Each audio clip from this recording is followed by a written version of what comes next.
And we are live. Hello, Kelsey. Hi. Oh no, there's a delay again. Oh, me? Yeah. Uh-oh, hold on. Guys watching, this is like the technical. Let me see.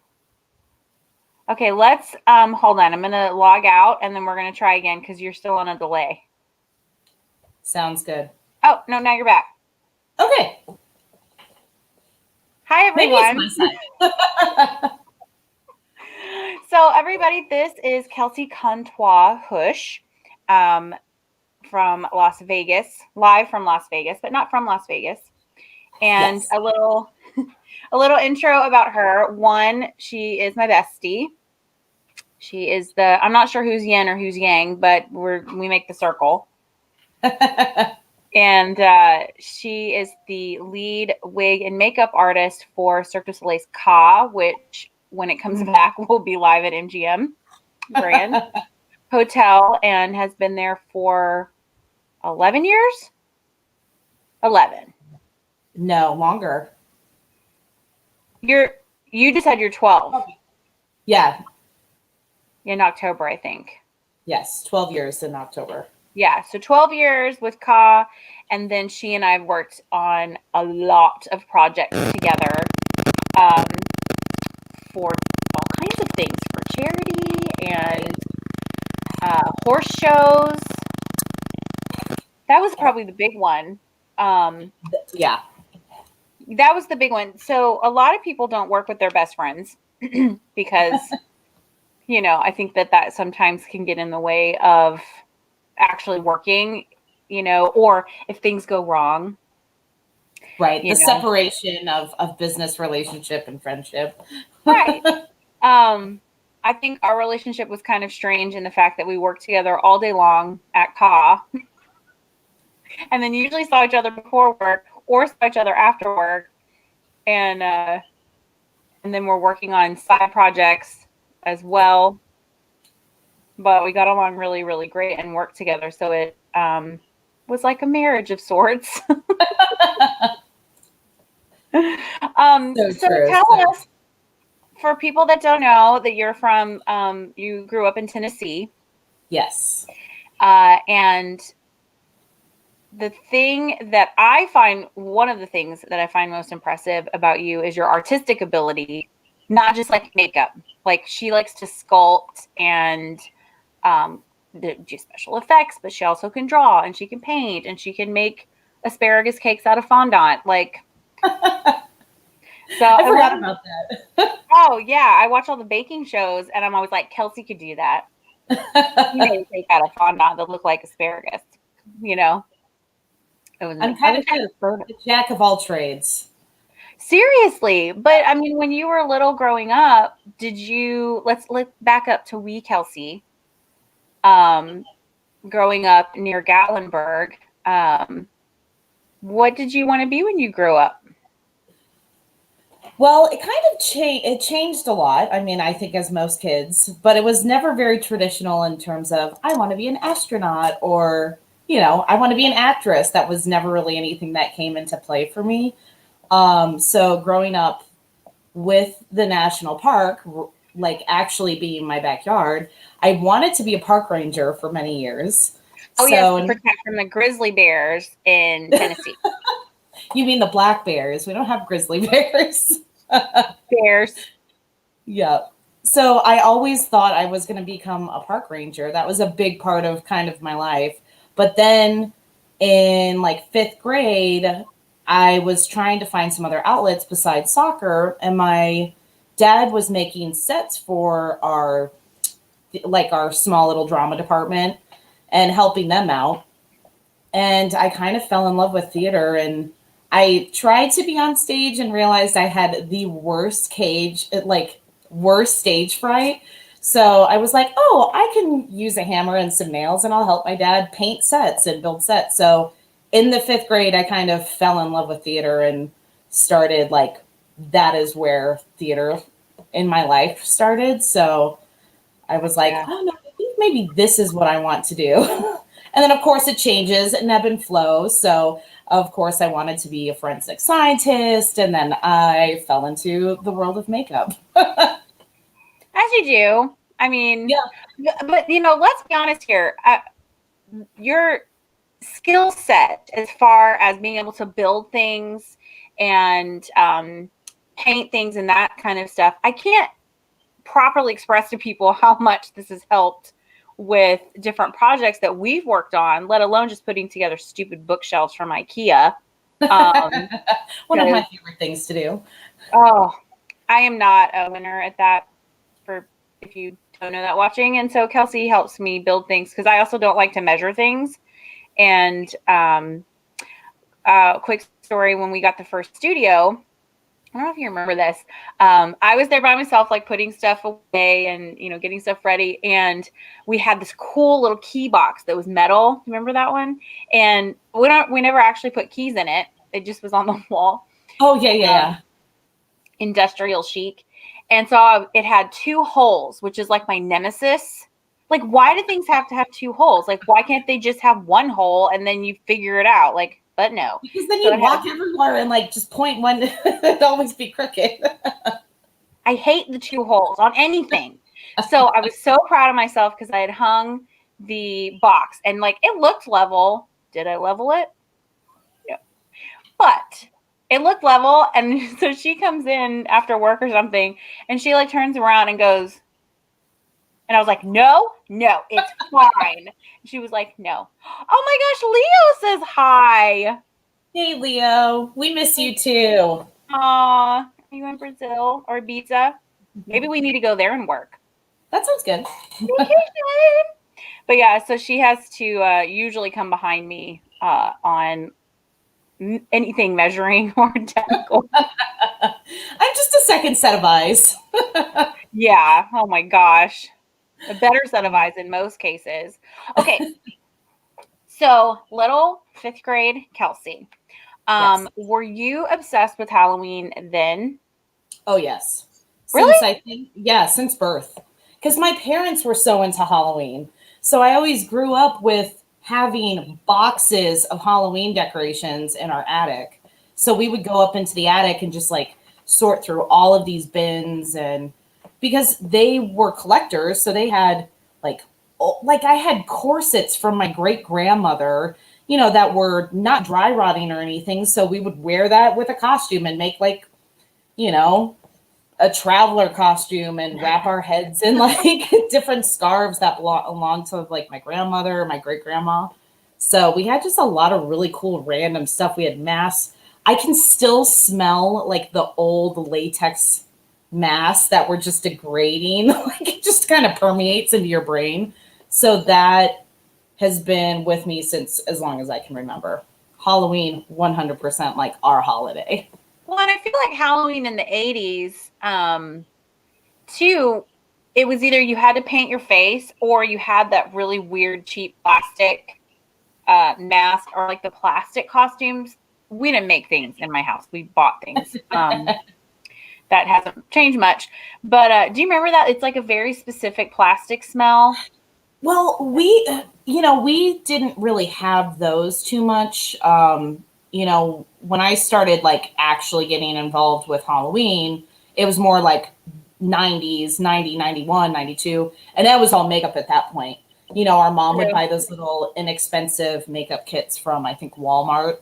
And she'd be like, okay, you're going to have a blackout tooth, and like stick the wax in our mouth and be like, okay, here's black line, you're a cat now. So yeah, she does not like to say that she's good at makeup, but she did good Halloween makeup on us. So oh, see, I mean, the pictures, I remember seeing a lot of pictures and they were always really fun and definitely creative, which was good. When you got into high school, did you stay in Theaterland? And yeah, I know you were really big into soccer and stuff.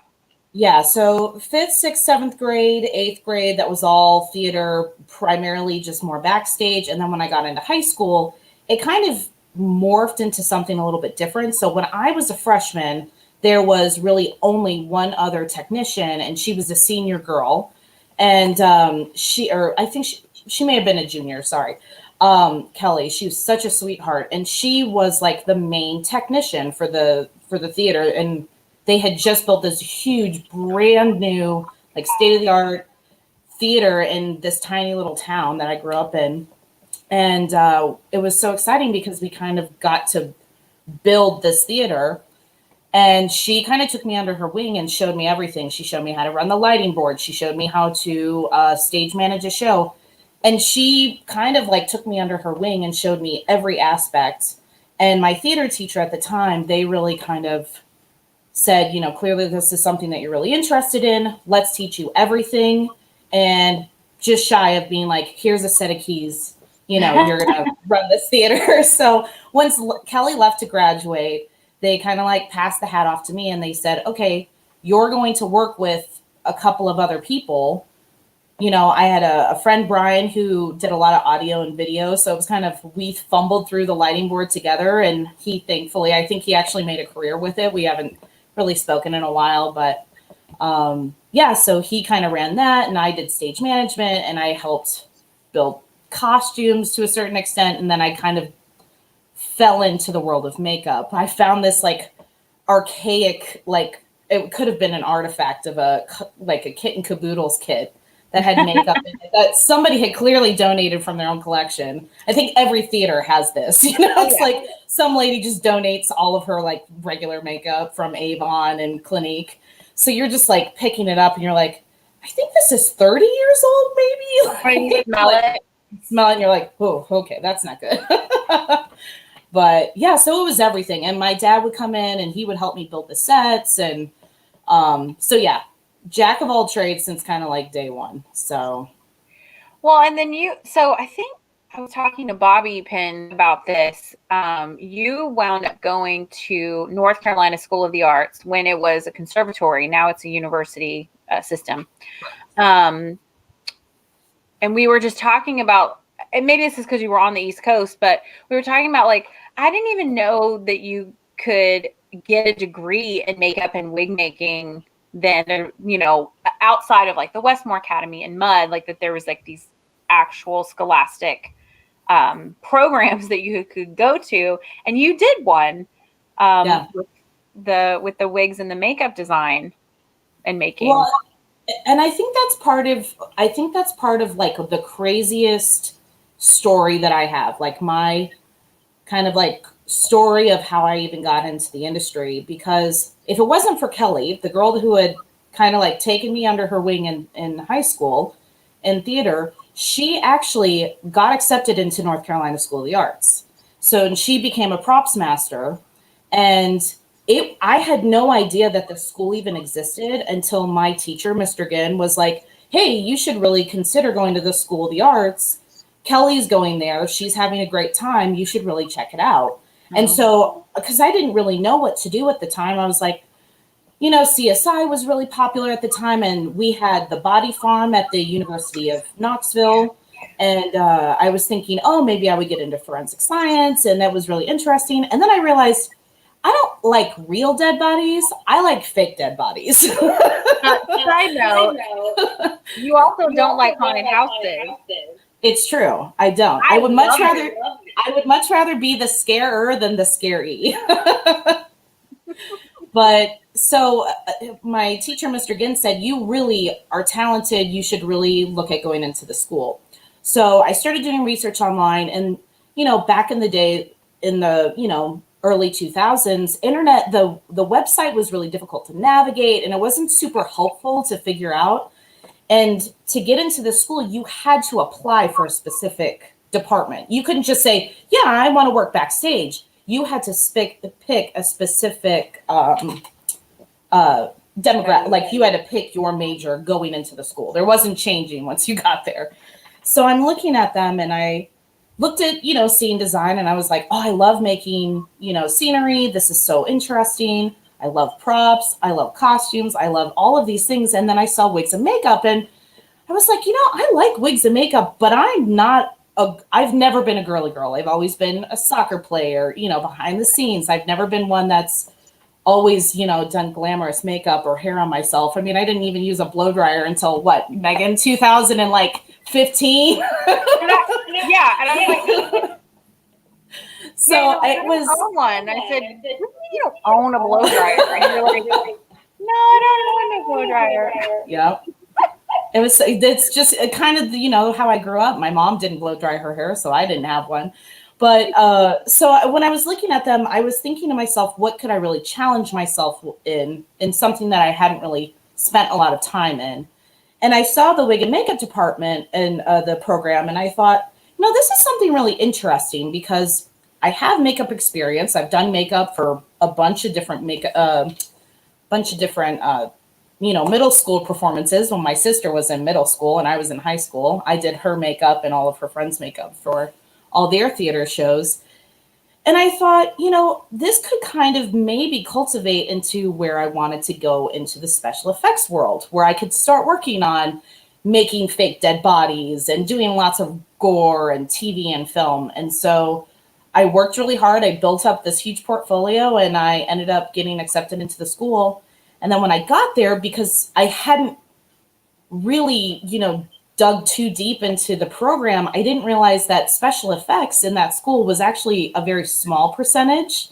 It was very heavily a wig school and a makeup school. And they spent all this time dedicating to theater. Most of the people who graduate from there, they go to Broadway, they go to New York, they go on tour, so I didn't really go into it. I thought I was going to work in film. Like that was originally my plan. But in retrospect, the education I got catapulted my career into something completely different and actually something I think I actually enjoy more than if I had went the film route. So, I think film is definitely for some people, but I don't think that beast is my beast. So It's a lot of, sitting around and waiting and working really hard until you get to that moment. And then, oh, no, hold on. It's the end product of film and TV that's so amazing, I think. And of course, the journey. But I feel like there is definitely film and television artisans and theater, which it moves at a different pace. But oh, did you get a drink? I'm gonna get a drink too. I should do a spot for Sonic. I love their ice cream. I just have white water. Do you have a cute little Halloween cup? Yes, of course. All of my cups are Halloween. Yeah, it was funny. So when I started at Cirque, it was like in June. No, it was June 3rd, of 2008.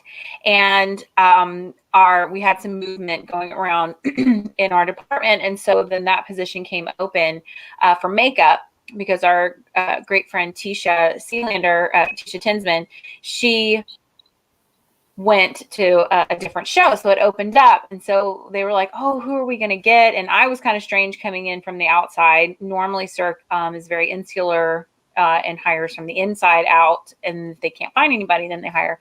And so then she said, oh, I have a friend, an acquaintance, a colleague in Tennessee that I think would be great. And so we were like, okay. And so she, put the word in. And of course, you have to do the interview. And it's not like you're just like this person and then they have no qualifications. Here, let's make a phone call. Okay, you're hired. Yeah. And so then Kels came.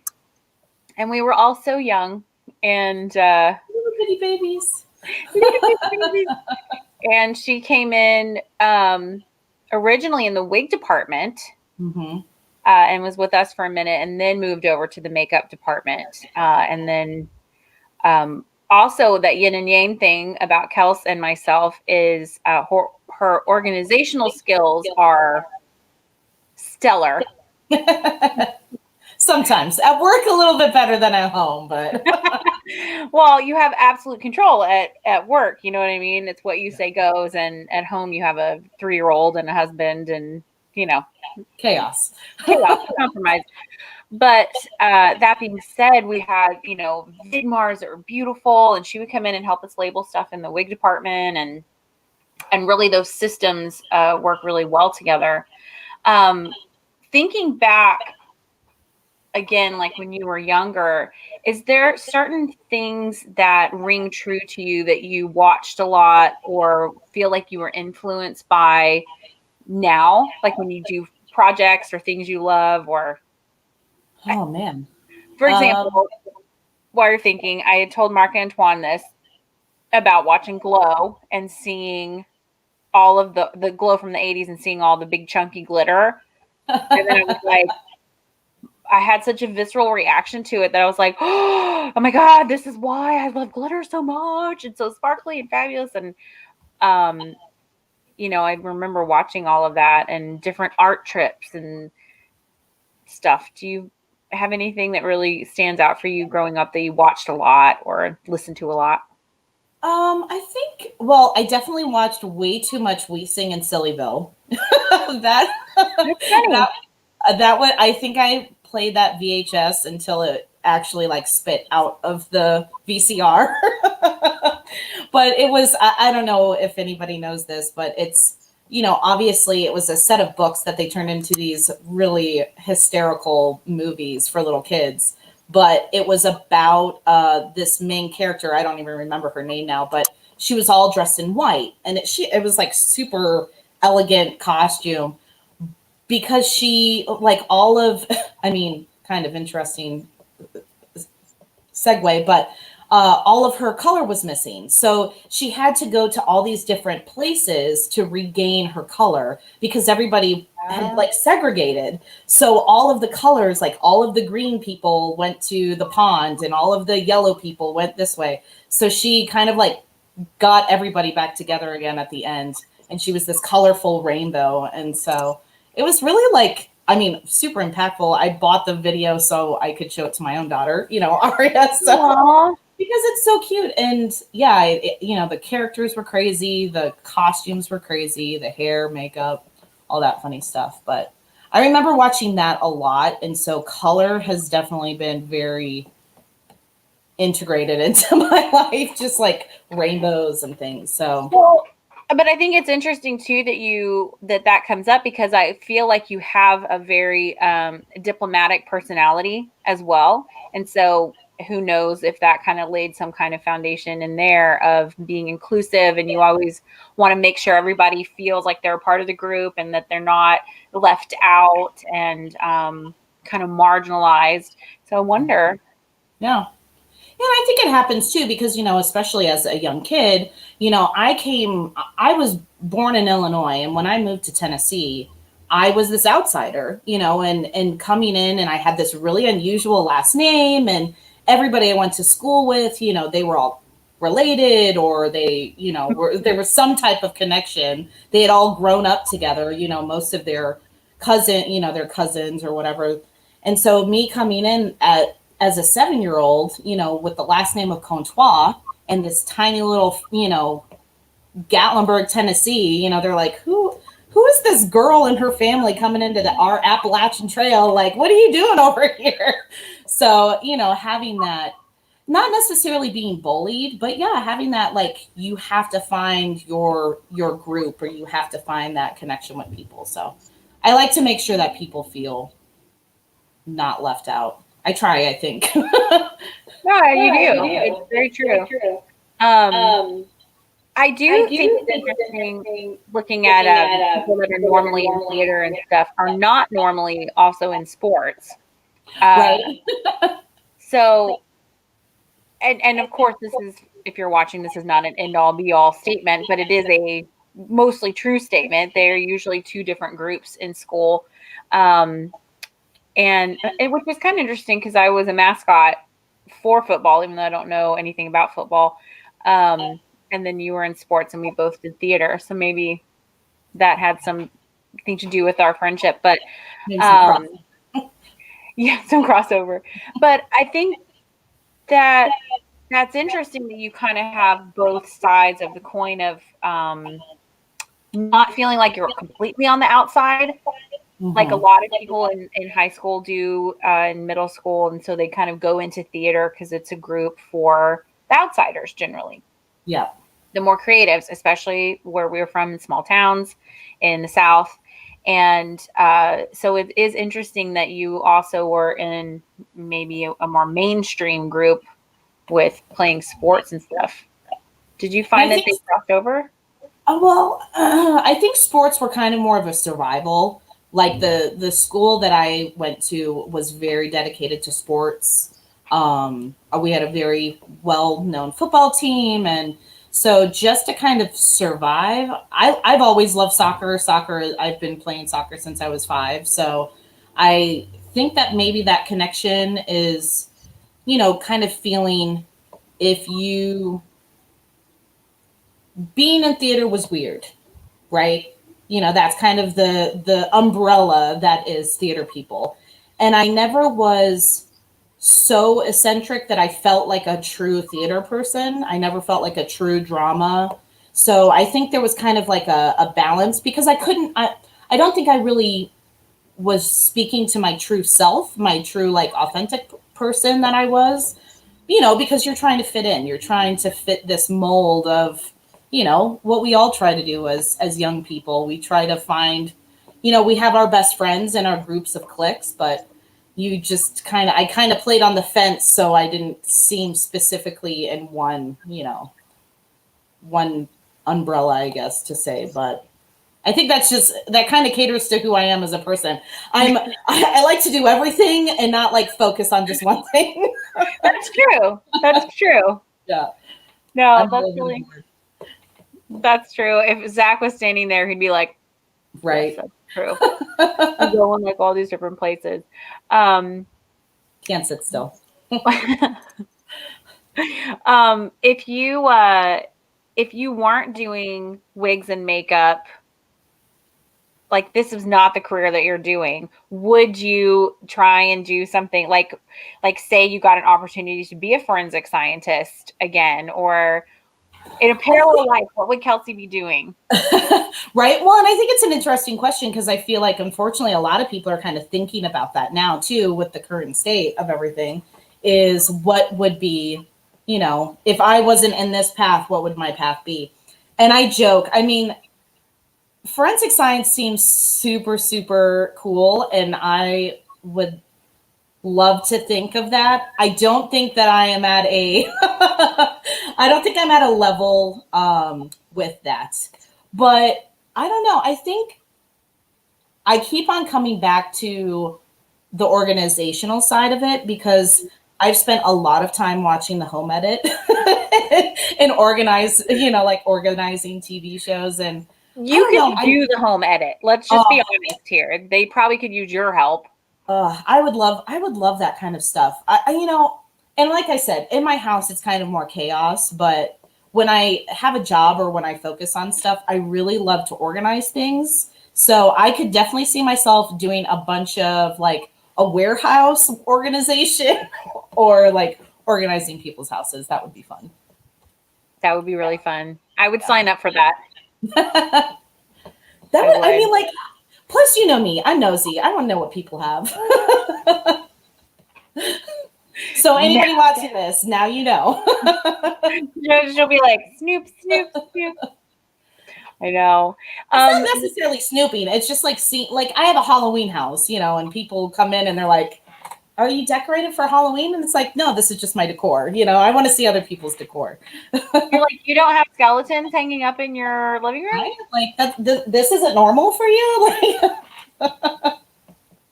Is there something that people wound up giving you, like that you don't necessarily collect for real, but people are like, oh, Kelsey likes these, so I'll get her. Like people buy me unicorns, but I don't technically collect them, but people know I love them, so they buy them. So now I have a collection of unicorns. 2 things, because it kind of, it definitely falls under the umbrella. So I collect skulls, but I don't actually collect sugar skulls. So a lot of people tend to buy me sugar. Not that they're not beautiful. It just is not necessarily my style. And spiders. I loathe spiders. So we have a Halloween home that is not allowed to have spiders in it. So spider webs, totally fine. But little creepy crawlers, not my thing. Cockroaches, totally cool. Spiders, no. So some people, they go, oh, look at this awesome spider because it's Halloween-y. And then I get it and I'm like, what do I do with this? And it's like, thank you. This is so awesome. I'm going to hide this now because I'm terrified. I mean, you and cockroaches. Can we just talk about this for a second? So I don't, like I said, Kelsey and I spend a lot of time together, and eventually, I have an idea for a business too, by the way. So Okay. just remind me later to tell you. Yeah. So, Alicia says your hair looks nice. Oh, thank you. It's gotten so long. The quarantine has made my hair grow. We'll do a quick thing. Lauren Cecil Fisher. Max is so cute, by the way. She was talking, said, truth about looking for different things that we're doing right now. And then Cherie says hi and that she's loving this. But back to cockroaches. Yes. So, important things, right? So Kelsey likes really gross stuff, and I don't. I also, and that includes black licorice. But but she went to it was a Halloween ball. The masquerade. What is it called now? It was Midsummer Scream. Yeah, Midsummer Scream. And so she's like, "Oh, I'm gonna make this dress," and sorry, I'm knocking stuff off my table. I'm gonna make this dress, and it's like it was like a chartreuse green color and all this stuff, and it was looking so great. And then she comes in and she's like, "Look what I got!" and like opens this box and dumps it on the workstation, and it's just like 100 fake cockroaches. 780. I'm like, what are you going to do with those? She's like, they're going on my dress. I'm going to like put them on. It's going to be so pretty and like cute. And I'm like, oh, and like the little feet wiggle and stuff. It's actually really funny because I still have this on my desk. What is it doing? It was the one that like came out of my forehead. I can't because of Star Trek. Because they had that leech or whatever go in his ear. Oh, yeah. No, thank you. No bugs coming out of the face. Like, originally when we were going to do a business, remember we were looking at, what was it, like glitter and gore? Yeah. Or, glitter and blood. Because I'm like, we can have blood, but can we put glitter in it? Like, there's no reason it can't be sparkly.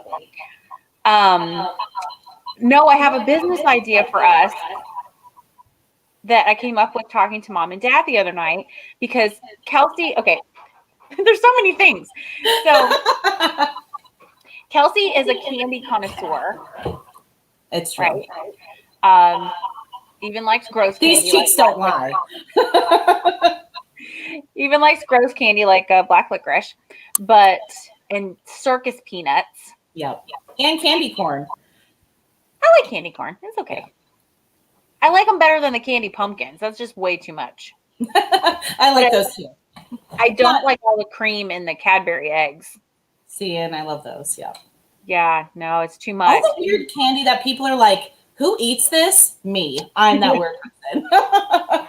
But so I was talking to mom and dad about your candy obsession because there's a new show on Food Network called Candyland. And I was like, oh, Kelsey should be the judge on this show.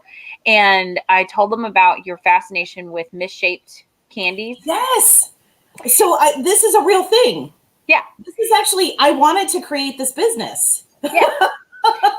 Exactly. So she would have like a store. I was like, it could be called like Rejects or I don't know. Yeah. Rejects. Is that right? Yeah. And it's all misshapen candy that went through that people don't want, but it tastes the same, so it's fine. And then I want to have a breakup cafe with all the breakup food that you're not supposed to eat unless you're really sad and depressed. So we could have them next door to each other. Absolutely. That sounds good. I could have like all the savory stuff. A good name, though. It would have to be a good play on words. So if anybody has any ideas, post them below. Because I could have all the savory stuff and like ice cream by the pint, and then you can have all the sweet stuff. Maybe it could be called like Sweet Baby Jesus or.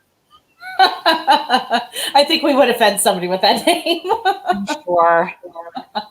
We'll have to come up with something really good, but yeah, the Jelly Belly belly flops are kind of what created this for me. Yeah. Yeah, because I love the gummy bears that are all fused together, like they don't get cut in the process. I'm like, yes, it's jackpot. Or they cut them in half. They're like Yeah, decapitated bear. yeah, I love those. I'm gonna think about a name A name. That sounds for good. our business. Ooh, somebody's calling. Um, we get so much spam right now with the election. Right. So crazy. Hold please. Dad, can you answer that, please? We resorted to answering the phone in different languages, so it's bonjour. Most of the time, it's a click. Well, and we get so many recordings, and it's just super annoying. Yeah. I'm not used to having a landline, Right. so it's been super interesting being home. And the weather out here in Texas is so crazy that the cellular service goes in and out a lot. So having the landline in case of a hurricane or flooding or something like that is important. Not as important in Vegas, Right. you know. All we have is 200 days without rain. I'll trade you some. I would love some rain, actually. Trade you some. Oh my gosh. I wanted to chat with you a little bit about like different projects that you had going on during the quarantine. Like behind you, it says like makeup roulette. Has there been any particular makeups that you've done over quarantine with all of this time on our hands that you were like, yes, that was amazing? It sounds kind of cliche, but all of them, because I never really do makeup so much on myself. Like Halloween is definitely the time that I get to do makeup on myself. And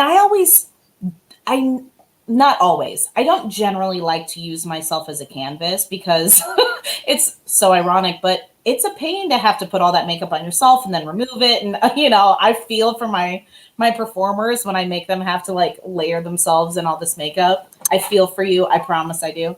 But yeah, I've been trying to play around with different techniques that I don't typically use. So it's been fun to kind of reactivate, I think, some artistic ability in myself because I have taken a lot of time off from doing a lot of fantasy-based makeup. So this last kind of spread of Halloween makeups have definitely been really fun. But like even like the blue alien makeup, like I shaved the side of my head to do that blue alien makeup.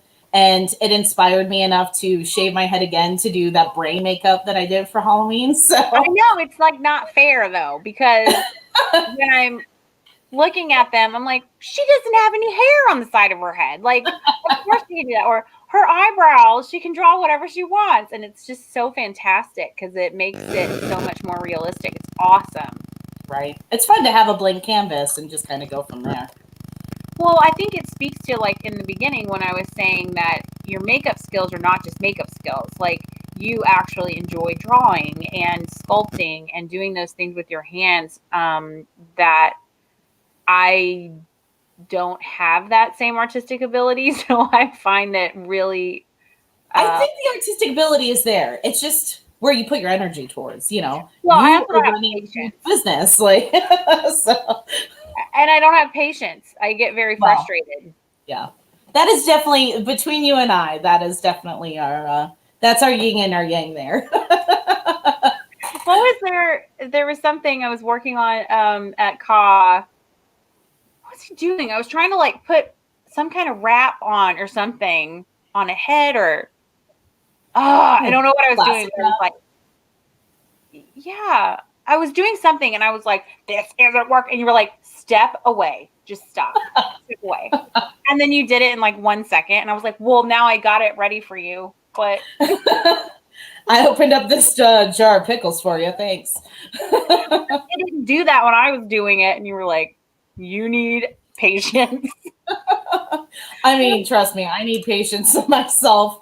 During quarantine, I have had to reread the book on patience. So, well, this kind of actually leads into an interesting segue about being at CA and patience, because you self-admittedly are like, I'm not a very good teacher and I don't have patience. And that's not true in an absolute manner, because this is a two-parter. One of your major jobs at CA is to teach performers who are not makeup artists. Sometimes they're street performers that have never put on makeup, or it's like the little Walmart makeup. Right. And some are like gymnasts. Some do come from other shows. And a lot of them, English is not their first language. And some of them don't speak English at all. So two parts. One, how is that process for you? And then two, because a lot of people, don't even know that performers do their own makeup, and that there's only one of you, was that something that you found surprising when you came to work for Cirque, that would be a big part of your job? Absolutely. Yeah. When I started in the makeup department specifically, I knew that my makeup ability was primarily in the theatrical opera setting. It wasn't necessarily super circusy. And growing up in the small town I grew up in, we didn't have theater shows coming through. We would have to drive an hour or so to go to Knoxville to maybe go to the arena there to maybe see a Cirque show, but I never had that ability. So I didn't really know about Cirque until I worked for Cirque. So looking at the makeups, I was like, oh, I bit off a little bit more than I can chew, but it translates kind of all the same. So, I had a wonderful teacher. I had lots of wonderful teachers, but Kathleen Price really kind of, showed me the techniques that our makeup designer, Natalie Gagne, really made for our shows. So I had to learn those techniques to be able to communicate in a language to the artists. So I can apply the makeup to myself or I can apply it to somebody else, but how do you then translate that in words? And it was not something that was certainly learned in a year. I think it has been perfected over, the last decade of time, but having the ability to work on a couple of other shows, and I literally was thrown into a teaching situation where I had 10 performers or artists, what we call them, that were from Japan. And the only word I knew in Japan was hello, so how do you teach artists how to do their makeup where they've never done makeup before? So you kind of create this, not to downgrade sign language at all, but you almost kind of create like a sign language in makeup. And it's all about using like fluid lines or solid arms, fluid hands. So you kind of are like creating this sign language of motion. And it's, how do you explain this versus this? And so having all that time to kind of learn that language and then utilize that language has been helpful. But it's true, I've had the ability to teach at least 100 people different makeups and things over the years. And really, there's only been one that I struggled the most with, but everybody else, we've been able to have some type of language to communicate. And I think art, because it is universally a language too, it kind of is helpful. But that's my first question. As soon as I get an artist, whether it's their first time sitting in my chair, or if we have a PR event and we have like a celebrity come in and they're going to learn how to do their makeup, the first question I always ask is, have you ever done makeup on yourself? And in what circumstances was the makeup? And only like maybe 20 people have I gotten said, I've never picked up a makeup brush. I've never picked up a pencil. I've never done anything artistic. And they were, not as big of a challenge as they thought it was going to be. And then a lot of people, oh, I've done makeup for Halloween, or, oh, I love to, draw with pencils, or I love to color in coloring books. And I'm like, this all translates. You coloring in a coloring book or you painting on a piece of paper is the same thing. You just now have a 3D piece of paper. So yeah, it's just. And I think that if you were struggling to communicate or were frustrated, it didn't come out at that moment, which is good, because I feel like the artists themselves, are the performers, sometimes can It's get very so hard on frustrated. things. And Oh, depending on their personalities too, one comes to mind that she was very frustrated for many sessions, and you had a very calm demeanor about you. And then later, we could go out for a drink or something and be like, that was so stressful. But during that moment, it's kind of similar with the kids, of they're going to react off of you. So if you're getting like stressed out and stuff, they're going to be like, and then they can't do. Michael Myers says hello, by the way. Oh, hey, Michael. Michael's my teacher from college. He's awesome. You did good, Michael. He taught me a bunch of stuff about wigs, and that's why, I can make wigs now. True.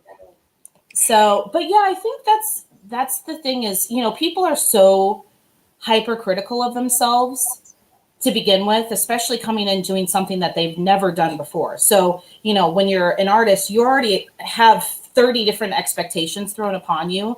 And then you come and you sit in my chair and you go, this is the only thing that I don't feel confident about in anything. I can wear a costume. I can do flips. I can jump off into an airbag. I can, crawl up a wall that's 110 feet tall. But when I sit down in your chair, I'm so scared. And that's where I have to come in and be like, there is nothing to be scared about because it's just makeup. But I'm going to do everything in my ability to teach you the easiest ways how to apply your makeup, but still look good enough that our makeup designer can watch the show and not be mortified.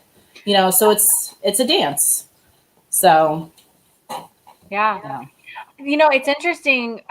We had talked about this before, especially with quarantine, because we can't do makeup on other people for a long time. There's a whole thing out there, right, with Instagram and makeup artists that their whole feed is full of only makeup on themselves. Mm-hmm. So as makeup artists that hire people to do makeup on other people, those are not especially helpful when looking for makeup artists. However, I will say that it was a very interesting perspective in the reverse, because I don't know if that makeup artist can apply makeup in the same manner on all different face shapes, right?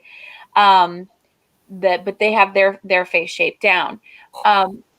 But it was interesting in quarantine and the beginning of COVID and being home and using our own face, that the muscles really are different, even in the reverse. That Mm-hmm.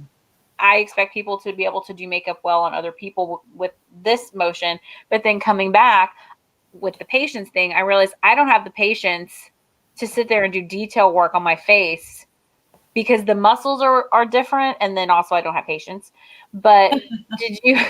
And blocking yourself, you don't think about that in the moment where you're holding a makeup brush, and you go, oh, I can't see there because I literally have a brush over my eyeball. We speak that language, so we know how to, because we're teachers and we know how to, teach people to, oh, you turn at an angle and then you can do it. But in that instant moment, you're kind of like, oh, what am I doing?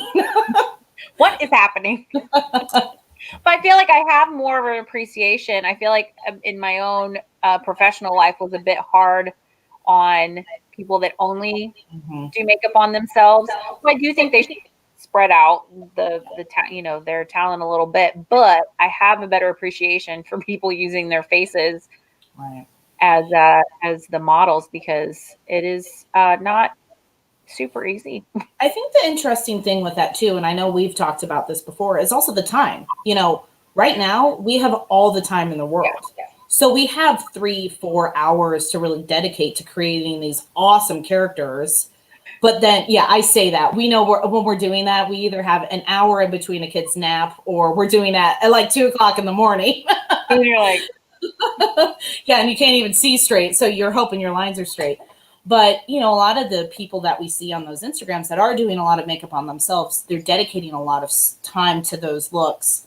And we know in our field that we don't necessarily have that. So you have to create these elaborate things on a more time scaled back, but still getting the same impact. Yeah. I mean, on Circus Couture and any of the shows, One Night for One Drop, any of those shows, we expect these looks to happen, and you have maybe 60 minutes.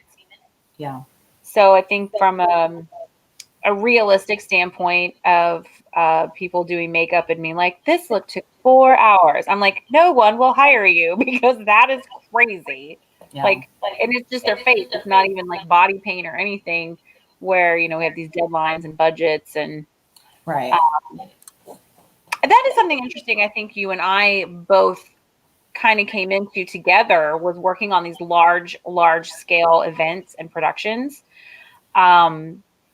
With very large makeup crews and even larger performers to put on them. And I feel like we both kind of stumbled through that learning curve together of how to schedule that and keep everybody like positive and really come out good. I didn't know that was something I was going to be doing when I was like, I'm going to be a makeup artist. So you're also going to be a logistics manager.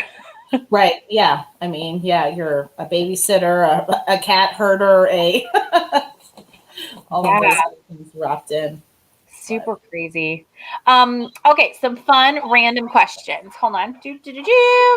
If you could have dinner with anyone, dead or alive, who would it be? You can pick like 2. You always do these to me. These are the 20 questions you have on we're in between like cues at work. I love these.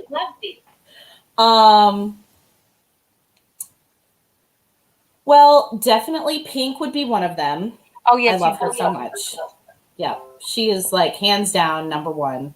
And then 2, I think dinner with Tim Curry, I think would be really fun. Right? Like he seems like such a cool guy. He's 74. Oh, man, he's still rocking. Oh man, we were just watching Rocky Horror Picture Show. That I like the movie, but I don't ever need to see it live again. But yeah, we were looking at him, and he was so young. He had great legs, right? Yeah, and his like he was just a cool. He seems like such a cool guy. I would love to have lunch with him. Those are 2 really good ones. Yeah. What's your favorite time period? Man, I definitely would like to say futuristic. I would like to see some cool like futuristic robots, but I don't know. I kind of like the I always forget the name of it, but it's I like fantasy time periods. Like, of course, I love pinup girls, but I love, oh man, I can't think of the name. Zach is going to be like, really? I talk about this all the time. But it's kind of like the video game Fallout, where it's kind of the 50s, but it's also post-apocalyptic, you know, like, so that's kind of what I love very much. Okay. I like it. Right? I think it's because it's fantasy based. It's not based in truth. Oh, this is an interesting one because it's changed. Okay. Over the years. Well, technically, it's what is your favorite composer or artist? But I wanted to talk with you a little bit about music while you're working. Oh, yes. Yeah. This is a big thing. Yeah. Because the story, I'll tell the story. So when I first started at CA, there was maybe like 3 weeks into work, and it was right around Halloween time. So we were listening to Halloween, and we were kind of, maybe it was even like November 1st or the 2nd. And so we had really great Halloween parties, and we were all just kind of tired, and we needed a moment at work. And I think it was either you or it was Thomas who put on Lorena McKennitt. And I love her music so much. However, I only listen to her music to go to sleep. That is what I still, to this day, listen to her music to go to sleep to, because it's so, like, beautiful and soft. So I looked over and I'm like, I love you guys so much, but I can't listen to this at work. And so it was listening to that kind of music and like, you listen to a lot of soundtracks or like scores, and I'm just like, why do you listen to this? This is so boring. I need music. I need lyrics with my music. It was so funny. And so for many, I many was like, years, I can't. yeah. Because when I was writing my thesis, Well, you were writing your thesis. Yeah, you needed like silence. I would write the words they were singing. Yeah. I was like, So for many years, I listen to super eclectic music. Like I will listen to Weird Al, who I love, to Pink, to like all these crazy, like I listen to heavy metal, I listen to Disney musicals. So yeah, it's all over the board. So, but in the last, I don't know, I think probably like the last 2 years or so, I have got, maybe my tastes have been more refined, but no, I'm just kidding. But yeah, I listen to like Spanish guitar, or I'll listen to like Enya just when I'm typing or I have to really focus on stuff. I get to the point now where I can't listen to my general music that I would used to listen to. I listen to movie scores now. I listen to the score from a lot of Tim Burton scores because they're just awesome. But yeah, so it's funny you cultivated that. I just pushed it away for far too long. right. I love movie scores. Well, okay, so I had asked, did I ask Gretchen this? But it's a fun question, like when you're tying hair or working on a wig, making a wig, everybody seems to have like a set television show or movie, something they put on that they basically know by heart. So it's almost like an audiobook. What is it that you put on when you're working on stuff? Transformers. What? I've watched the movie Transformers about 200 times. Transformers? It's so random, but because it has the best action, like it has big explosions. So like when the explosions are happening, I know in my ventilating that I'm like, okay, I have 5 minutes from this explosion and this song, I have to get this area done. So I'll like ventilate super fast. But it's just a movie. You were gonna say like Lord of the Rings. No, I know you weren't gonna say Lord of the Rings, but no. Transformers. Yeah. Megan Fox. Yep. Good explosions, good soundtracks. And that's what kind of like just like catapult, like that was college for me. So if I was not watching that, I was watching Dexter. But if anybody who has seen Dexter knows that there is nudity because it was on Showtime, and I'm in the shop watching Dexter on my laptop, and I forget about this because it had just started to come out, and I'm like, oh, look, there's a naked dead person. I'm in school. Like, this is not appropriate. So, yeah. So if it wasn't that, Hairspray, too. I watched Hairspray a lot in college. I have never seen Hairspray, the movie. I own all of them. Well, friends. No. I don't know. That's a big difference too for people out there. People think that I'm the one that always watches all of the Disney films, Hallmark Channel, what else? Broadway soundtracks, right. All the musicals. Yeah. It's this one. Yep. I'm very picky about my Broadway shows that I want to listen to outside of watching them. And I have not even started watching the Hallmark Channel. Somebody in this interview has. Well, I don't have the Hallmark Channel. I don't have real cable, but yeah. But I do love Lifetime movies like you. Yeah. I do. My mom's like, these are so cheesy. And I'm like, they're so great. I love them. They literally have like a roulette board where they're like, the same actor, the same plot. Well, my favorite is it'll say like the abducted cheerleader. And then the very next movie is like the man who abducted the cheerleader. Like they're all related. Before we go, literally I could talk to you forever on here. Right. About maybe everything. We'll do a second part like I'm gonna do with Bobby. Yeah. Around the holidays, we'll have maybe like some kind of focus of working on something. I don't know. Sounds good. Is there a motto these days that you find yourself saying, motivating you, or keeping you calm? Keeping me calm. Definitely a friend of mine I had posted something on Facebook a couple of months ago, and especially just kind of with how everything is, we always say live day, you know, oh, how are you doing? Oh, I'm taking it day by day, right?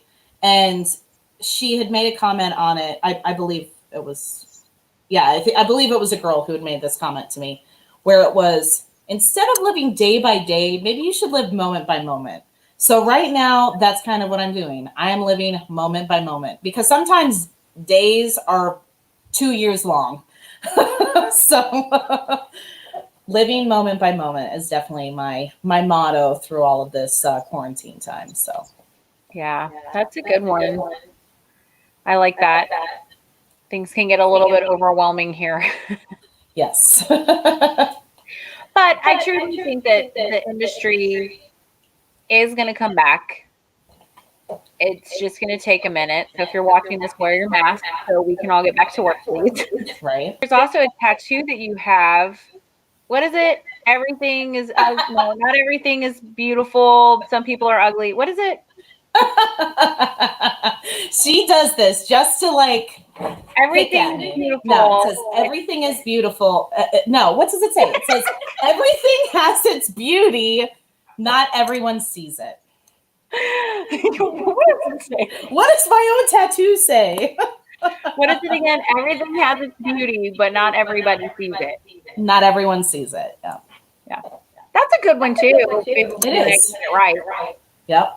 I have many quotes. I love quotes. Quotes are definitely like my thing. I have one on my leg that says, you know, not all who wander are lost. And the other is, art is never finished, only abandoned. So that is so true. I was just working on something the other day and they were like, oh, it looks so great. And I'm looking at the photo and I'm like, man, if I had like another hour, yeah, I would go back in there and, you know. That is like the most, I go back to that tattoo all the time because it's true. When you're in there being a perfectionist, trying to like, you have one little flake of mascara and you're trying to get it and you're like, it's part of the art. You just got to leave it sometimes. Because you could. Yeah, I mean, art is so subjective. So it could be changed so many times. So. Oh, well, I'm so happy to see your beautiful face. Likewise. And we'll schedule another one of these. I think they're kind of fun. So we'll do another one and keep the positivity going and keep our art friends inspired. Right? Yeah. And get more art friends because we need more. Yeah, more art friends. And we will have, if you guys come up with a really cool name for our restaurant stores for when we're like 70 and are bored, that would be great. Oh, Lauren said, it's been great getting to know you ladies a little better.